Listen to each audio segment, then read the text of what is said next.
दोस्तों स्वागत है आप सभी का आपके अपनी video platform target for excellence में। मैं मंगल आप सभी का आपकी एनवायरनमेंट और इकोलॉजी क्लास में हार्दिक स्वागत करता हूं। दोस्तों जैसे दिवाली का समय चल रहा है, आप सभी को दिवाली की हार्दिक बधाई।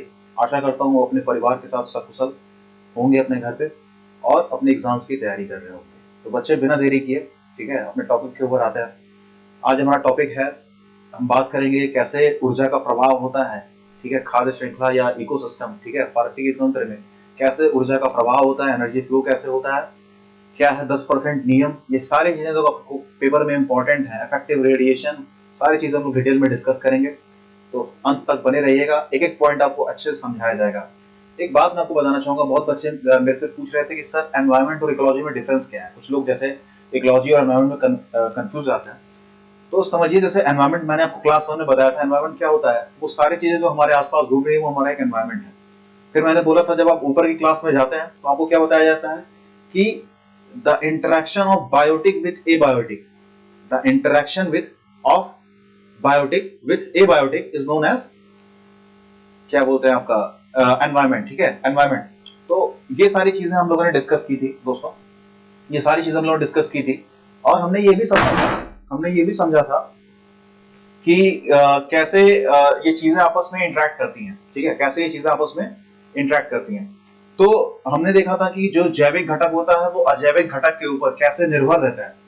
तो उसको हमने क्या बोला था कि वो एक एनवायरमेंट का निर्माण करता है। ये हायर डेफिनेशन होगी। और जो बचपन में आपको सिखाया जाता है, मैं कह रहा था कि जो भी हमारे आसपास है वो एक एनवायरमेंट है। मैंने आपको ये भी बताया था कि एनवायरमेंट जो आपका वर्ड है वो कहां से लिया गया है, एक फ्रांस का एक शब्द है एनवायरनल, जिसका मतलब होता है एनसर्कल। एनसर्कल का मतलब होता है एनवलप, एक आवरण बनाना, जिससे आपका शब्द आया है पर्यावरण। तो वो सारी क्लासेस अगर आपने नहीं देखी तो क्लास 1 से स्टार्ट कीजिएगा, फिर इस वीडियो पे आप आइएगा। बात करते हैं इकोलॉजी की। ठीक है, इकोलॉजी क्या है। जहां भी दोस्तों आपको लॉजी शब्द दिख जाए, लॉजी शब्द दिख जाए, जैसे कि आपने बायोलॉजी सुना होगा, जूलॉजी सुना होगा, साइकोलॉजी सुना होगा, ठीक है, जहां भी लॉजी शब्द हो जाए, लॉजी का मतलब क्या होता है, स्टडी। लॉजी का मतलब क्या होता है, स्टडी। स्टडी का मतलब क्या है, पढ़ाई, अध्ययन। ठीक है, पढ़ाई नहीं कहेंगे, अध्ययन कहेंगे, क्योंकि एक हायर लेवल पे आप अध्ययन करते हैं ना कि पढ़ाई। पढ़ाई छोटे लेवल पे होती है। तो जो एनवायरमेंट में कैसे वो परस्पर क्रियाएं कर रहे हैं, अगर जैविक घटक अजैविक घटक के साथ कैसे क्रियाएं कर रहा है, ऊर्जा का प्रवाह कैसे हो रहा है, इकोसिस्टम का बैलेंस कैसे बना रहता है, पृथ्वी पे चीजें कैसे चल रही है एनवायरमेंट के अंदर, वो सारा कहां पड़ा रहता है, एक इकोलॉजी के अंदर। तो we can say it is a functional property of environment, that how environment is functioning. Environment काम कैसे कर रहा है, ठीक है, एनवायरमेंट के अंदर चीजें चल कैसे रही है, उसकी जो पढ़ाई है वो क्या है, इकोलॉजी है। तो आशा करता हूं आपको समझ में आया होगा कि एनवायरमेंट और इकोलॉजी क्या होता है। ठीक है, बिना देरी किए अपने टॉपिक के ऊपर आते हैं। दोस्तों प्रीवियस क्लासेस में हमने बात की थी आपसे कि कुछ चीजें मैंने आपसे डिस्कस की थी कि इकोसिस्टम क्या होता है, खाद्य श्रृंखला क्या होती है, पारिस्थितिकी तंत्र क्या होता है, कितने तरह की खाद्य श्रृंखलाएं होती हैं, ठीक है, और इकोसिस्टम बायोम में क्या डिफरेंस है, ये सारी चीजें हम लोगों ने डिस्कस की थी। सारी वीडियोस अगर आपने नहीं देखी तो पीछे जाके देखिएगा। आज दोस्तों हम बात करेंगे ऊर्जा के प्रवाह। ऊर्जा पृथ्वी पर जीवन के लिए बहुत जरूरी है, सबको पता है। अगर ऊर्जा ना हो तो हमारा जो दैनिक कार्य है वो कहीं ना कहीं प्रतिबाधित होगा, कहीं ना कहीं उसमें एक ऑब्स्ट्रक्शन आ जाएगा। अगर आप देखें आपके घर में अगर बिजली निकल ना आए तो क्या क्या समस्या आपके घर में आ जाएंगी। नंबर 1, सबसे पहले आपका दिनचर्या में पानी जरूरी है, मोटर नहीं ऑन किया पानी नहीं चढ़ पाएगा, पहली समस्या। उसकी वजह से आपके साइकोलॉजी पे इफेक्ट पड़ेगा, आपका पूरा दिन खराब चला जाएगा। तो मैं एक चीज आपको बता रहा हूं कि ऊर्जा एक छोटे स्केल पे कितनी जरूरी है, वहीं अगर बृहद लेवल पे अगर बात की जाए, एक बार के लिए इमेजिन कीजिए कि मैंने आपसे बात की थी कि primary level, secondary level, tertiary level, quaternary level, ठीक है, मतलब जो श्रेणियां हमने डिस्कस की थी, ट्रॉफिक लेवल्स हमने डिस्कस किए थे फूड चेन के अंदर, उसमें से अगर मैं प्रथम जो लेवल है आपका प्रोड्यूसर, जो खाना प्रोड्यूस कर रहा है खुद ब खुद बिना किसी के ऊपर निर्भर हुए, अगर उस श्रृंखला को मैं गायब कर दूं, अचानक से आप सुने कि अभी देखिए क्या हुआ है, कल की न्यूज है चाइना में। तो चाइना में इमरजेंसी लगा दी गई है। क्या इमरजेंसी लगाई गई है, बड़ा मजा आएगा आपको सुन के। बड़ी चाइना की बड़ी बड़ाई होती है कि भाई बड़ी अच्छी इकोनॉमी है, बहुत जल्दी डिसीजन लेते हैं, लेकिन देखिए दोस्तों हर चीज का अपना बेनिफिट अपना नुकसान होता है। धीरे बढ़िए लेकिन सशक्त बढ़िए। चाइना में क्या हुआ, कल की बात है, कल का अगर आप आर्टिकल सर्च करें, इतना मैंने ध्यान से देखा नहीं, तो उसमें एक आर्टिकल आया हुआ था, मैं देख रहा था। ये चाइना में लग गई है क्या इमरजेंसी, किस चीज के लिए इमरजेंसी लगी कि भाई जो भी आपके पास स्टॉक है, इवन फूड ग्रेन्स का जो स्टॉक है उसको स्टॉक कर लीजिए, खाद्य आपदा आ सकती है, मतलब खाद्य सामग्री आपकी खत्म हो सकती है। ठीक है, तो उसको देखिए किस लेवल पे बात पहुंच गई है। बहुत बड़ी इकोनॉमी आप हैं, लेकिन अचानक से इस चीज की संकट आ गई कि लोग खाने के ऊपर सवाल किया कि क्या वो खाना खा पाएंगे। तो मैं उस सब टॉपिक के ऊपर नहीं आ रहा हूँ, करंट अफेयर में आपको सर बताएंगे। मैं बस इतना कह रहा हूँ कि अगर एक लेवल मतलब मैं गायब कर दूं, प्रोड्यूसर्स को मैं गायब कर दूं, जो खाना प्रोड्यूस कर रहे हैं उनको अगर गायब कर दिया जाए तो खाद्य श्रृंखला में क्या प्रभाव पड़ेगा। ठीक है दोस्तों, तो हम बात कर रहे हैं कि अगर एक, थोड़ा सा बच्चे नॉइस है, ठीक है, तो इसको मैं वीडियो को एडिट नहीं करता हूँ, डायरेक्टली इस वीडियो को अपलोड कर दिया जाता है, क्योंकि अगर एडिट करूंगा तो बहुत समय लग जाएगा, तो थोड़ा सा बेयर कीजिएगा। तो मैं आपसे कह रहा था कि अगर खाद्य श्रृंखला में एक लेवल, एक ट्रॉफिक लेवल अगर मैं गायब कर दूं, ट्रॉफिक लेवल क्या होता है दोस्तों, ट्रॉफिक लेवल क्या होता है एक बार सुन लीजिए, जो बच्चे नहीं जुड़े। वैसे मैंने पूरा बताया था आपको ट्रॉफिक लेवल, मैंने क्या बताया था कि मान लीजिए एक क्लास है, ठीक है, एक क्लास है, ये सारी चीजें समझना जरूरी है दोस्तों, बिना इसके समझे आप मेरी बात को नहीं समझ पाएंगे। तो मैं कह रहा हूँ ट्रॉफिक लेवल क्या होता है एक बार सुन लीजिए, जो बच्चे नहीं हुए हैं या प्रीवियस वीडियो देख लेंगे तो बढ़िया समझ में आएगा। ट्रॉफिक लेवल जैसे मान लीजिए आपकी क्लास में बच्चे होते हैं, तो उनको क्या टीचर क्या करता है या स्कूल क्या करता है, उनको रैंकिंग देता है कि भाई आकाश नंबर 1 पे है या फलाने नंबर 2 पे है या शर्मा जी नंबर 3 पे हैं, ठीक है, तो सबकी रैंकिंग की जाती है। तो आपकी भी रैंक आती होगी क्लास में कि भाई इस रैंक पे आप घर पे आके बताते होंगे कि सर मेरी इतनी रैंक आई, मम्मी इतनी रैंक आई मेरी, तो आपको उस तरह से ट्रीटमेंट आपके घर में की जाती होगी, ठीक है। तो वो सारी चीजें आपके घर में चलती हैं। उसी तरह से खाद्य श्रृंखला फूड चेन में हमने बात की थी कि किस ट्रॉफिक लेवल में, मतलब किस रैंक पे किसको रखा गया है। हमने प्राइमरी ट्रॉफिक लेवल की बात की थी, कौन इसमें आता है, जो आपके खाना खुद बनाते हैं, जैसे कि ऑटोट्रॉफ, ठीक है, जिन्हें ऑटोट्रॉफ कहा जाता है। क्या कहा जाता है, ऑटोट्रॉफ। ऑटोट्रॉफ क्यों कहा जाता है, क्योंकि वो खुद ब खुद खाना बना लेते हैं, जो एबायोटिक अजैविक घटक की मदद से, वो किसी जैविक घटक के ऊपर डिपेंडेंट नहीं रहते हैं कि हम अपना खाना बनाएंगे, ठीक है। इनडायरेक्टली डिपेंडेंट है पर डायरेक्टली डिपेंडेंट नहीं है। वो सारी चीजें हम लोग समझेंगे कैसे डिपेंडेंट है। तो ये सारी चीजें हमने बात की थी। तो कौन सी रैंकिंग में एक खाद्य श्रृंखला में किस रैंक पे कौन है, वो उसका ट्रॉफिक लेवल होता है, ठीक है। तो वो हमने डिस्कस किया था, मैं आपको आशा करता हूं आपको समझ में भी आ गया होगा। तो हमने क्या क्या समझा कि एनवायरमेंट इकोलॉजी में डिफरेंस क्या है, खाद्य श्रृंखला में ट्रॉफिक लेवल क्या होता है, ठीक है। और अब हम बात करेंगे ऊर्जा क्यों जरूरी थी। हमने ये भी समझा कि ऊर्जा हमारे जीवन में जरूरी क्यों है। तो अब बात करेंगे ऊर्जा एक इकोसिस्टम में, ठीक है, एक खाद्य श्रृंखला में या एक इकोसिस्टम में या एक फूड चेन में कैसे फ्लो करती है, ठीक है। तो इसका कुछ नियम होता है। देखिए दोस्तों, जैसे मान लीजिए इसमें देखिए दो केमिस्ट्री, जिन लोगों ने रसायन विज्ञान पढ़ा होगा उसमें दो चीजें आपको पढ़ाई जाती है। एक आपने सुना होगा थर्मोडायनेमिक्स। क्या सुना होगा, थर्मोडायनेमिक्स। तो इसके कुछ नियम है, जैसे आप इसमें स्लाइड में देख पा रहे होंगे, क्या लिखा हुआ है, flow is based on 2 different law. तो थर्मोडायनेमिक्स के जो पहले 2 नियम है, उसके नियम पे ये फ्लो करता है। पहला है थर्मोडायनेमिक्स का नियम 1, ठीक है, मैं यहां पे लिख दे रहा हूं शॉर्ट में, समझ जाएगा, नियम नंबर 1, और थर्मोडायनेमिक्स का नियम नंबर 2। तो आपके 2 नियम है थर्मोडायनेमिक्स में। पहला नियम क्या कहता है कि energy can neither be created not destroyed, ठीक है, energy can neither be created not destroyed, it can be transferred, it can be transferred, ठीक है। पहला नियम ये कहता है, अभी मैं बता रहा हूं बच्चे, इसको हिंदी में भी एक्सप्लेन करूंगा। सेकंड नियम क्या कहता है कि मोर एंड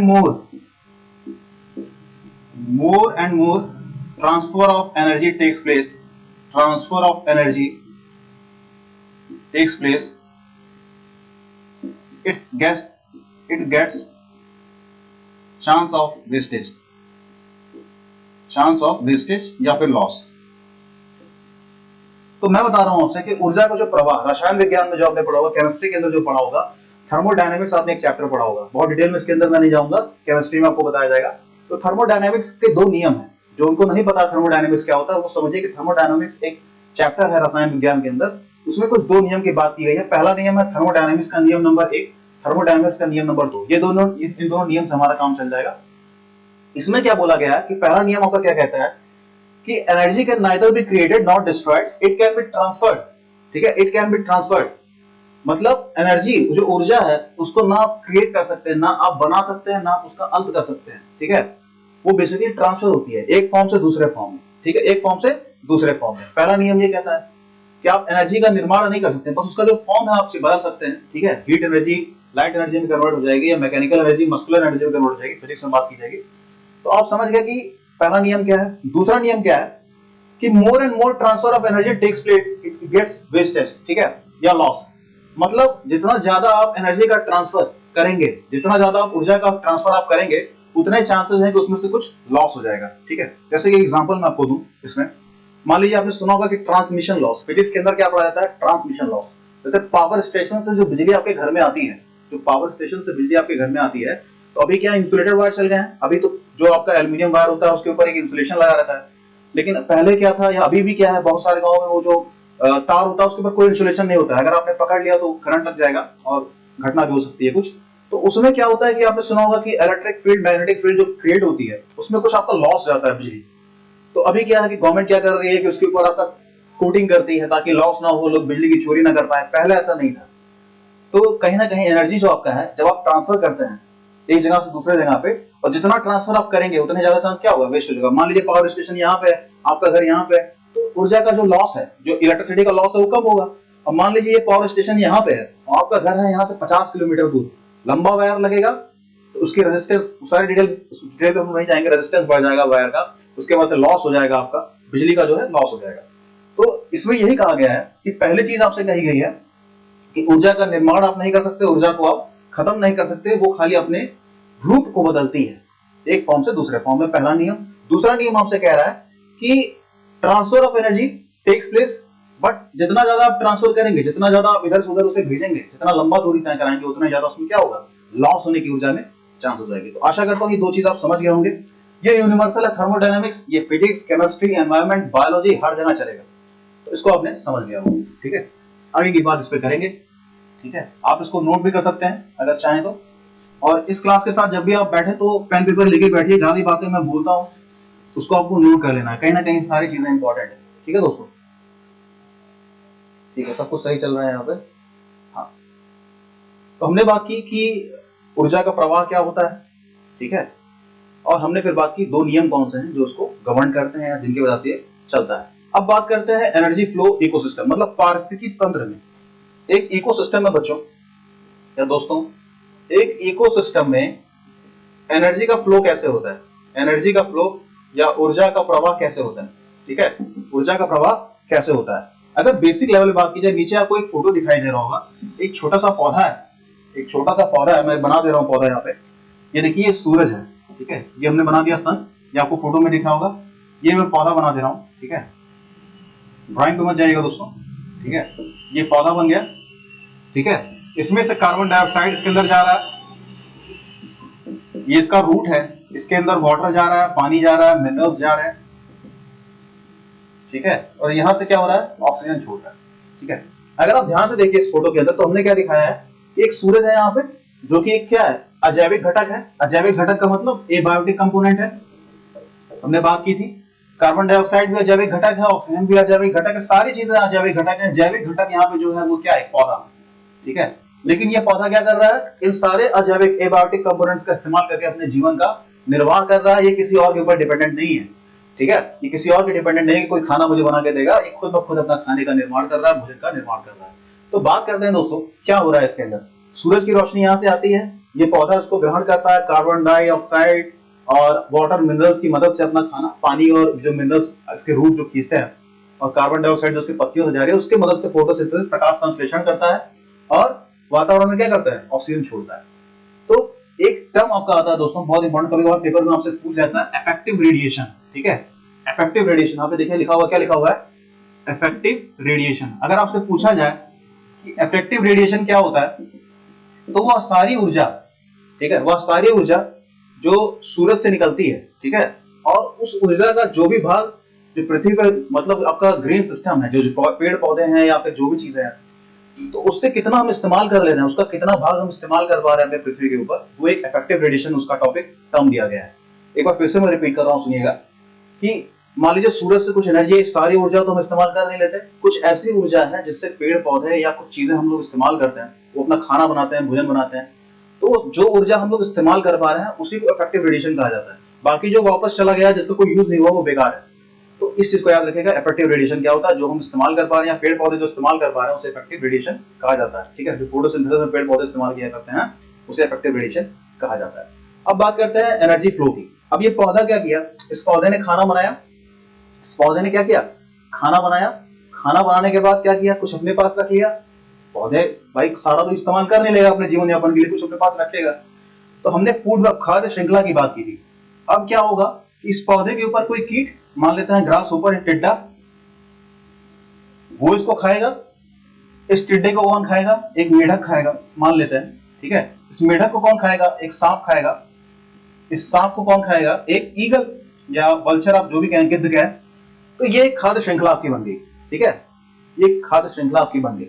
अब क्या हो रहा है कि सूरज से एनर्जी इसने ली, इसने अपना खाना बनाया। इसका जो खाना था कहीं ना कहीं जो इसको था, ये खा लेगा, ग्रास ऊपर टिड्डा इसे खा लेगा, तो इसकी जो ऊर्जा थी वो उसके अंदर गई। इस ग्रास ऊपर को ये मेढक खा लेगा या टिड्डे को मेढक खा लेगा, तो कुछ जो उसके अंदर ऊर्जा थी ये ऊर्जा उसके अंदर गई। फिर इसको ये सांप खा लेगा, मेढक की ऊर्जा इसके अंदर गई। तो एक नियम है दोस्तों, 10% लॉ। क्या कहा जाता है? 10% लॉ। इसको नोट कर लीजिएगा। 10% लॉ स्टेट्स दैट, 10% लॉ यह कहता है कि जो भी ऊर्जा इसके अंदर है, तो उससे अगले ट्रॉफिक लेवल पे या अगले जो ऑर्गेनिज्म है उसके पास जाने से पहले उसका सिर्फ 10%। मान लीजिए यहाँ पे अगर इसने 100 कैलोरी ऊर्जा, 100 कैलोरी ऊर्जा इसने बनाई थी, ठीक है, 100 कैलोरी, तो इसका सिर्फ 10% इस टिड्डे के पास जाएगा। तो 100% का आप 10% निकालेंगे, लगभग 10% आएगा। तो उसी तरह से मतलब बाकी जो 90% है वो लॉस हो जाएगा। तो सेकंड लॉ ऑफ थर्मोडायनामिक्स जो आपका कह रहा था कि जो आपका ऊर्जा का जो ट्रांसफर होता है, ठीक है, जितना ज्यादा आप ट्रांसफर करेंगे उतना ज्यादा आपका लॉस होगा, ठीक है।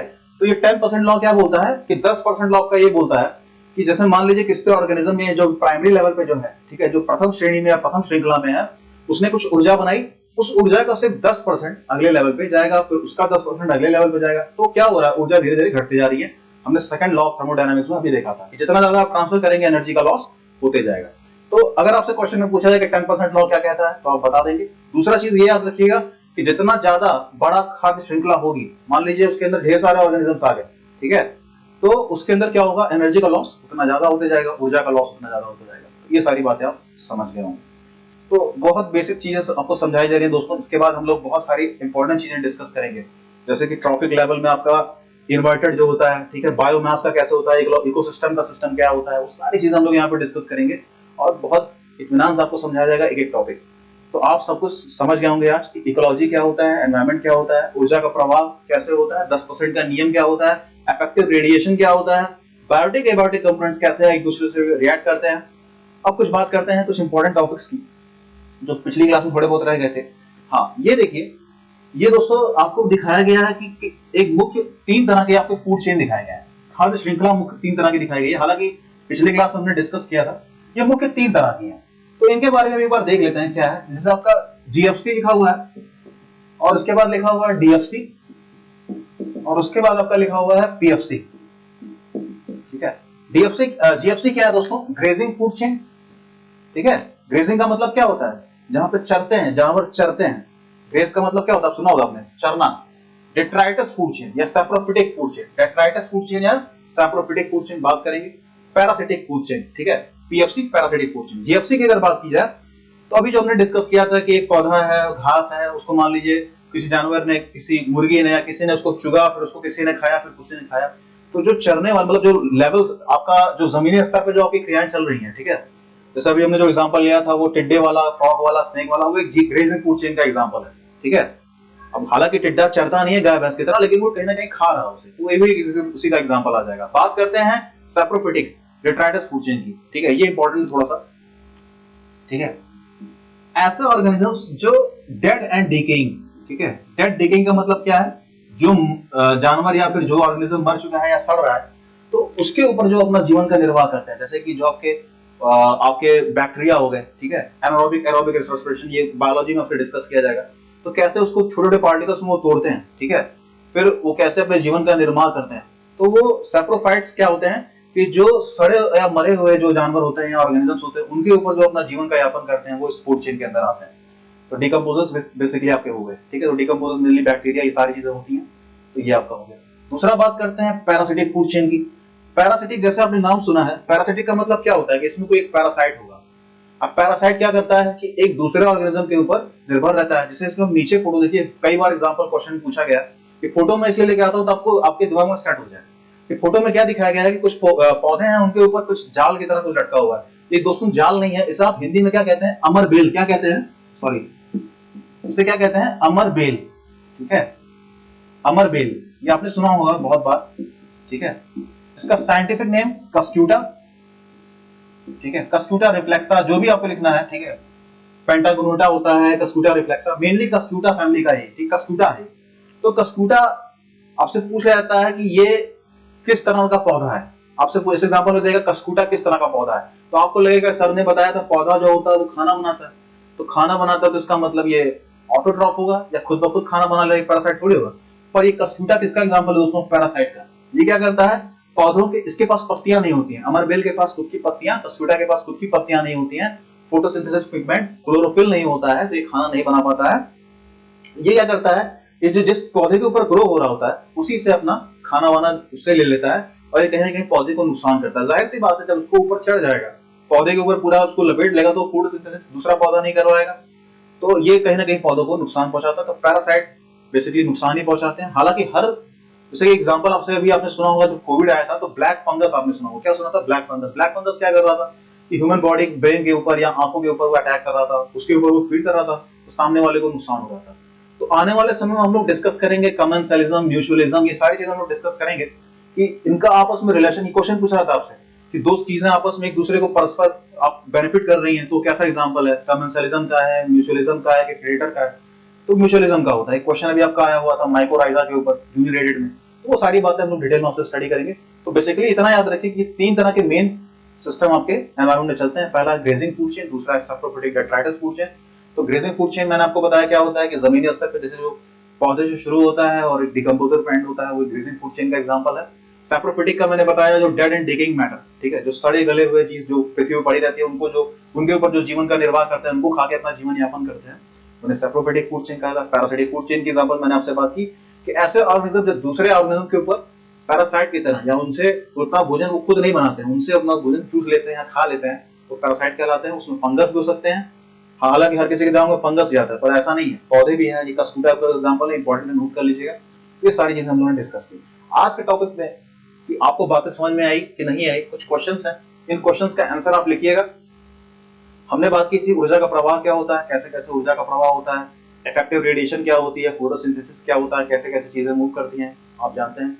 जरूरी क्यों है, तो इसका भी आंसर आप लिखने का प्रयास कीजिएगा कि भाई जरूरी क्यों है। ऊर्जा का प्रवाह अगर नहीं हो तो क्या होगा, क्या दिक्कतें, क्या समस्याएं इकोसिस्टम में आएंगी। जाहिर सी बात है बहुत दिक्कतें आ जाएंगी, उसको लिखिएगा।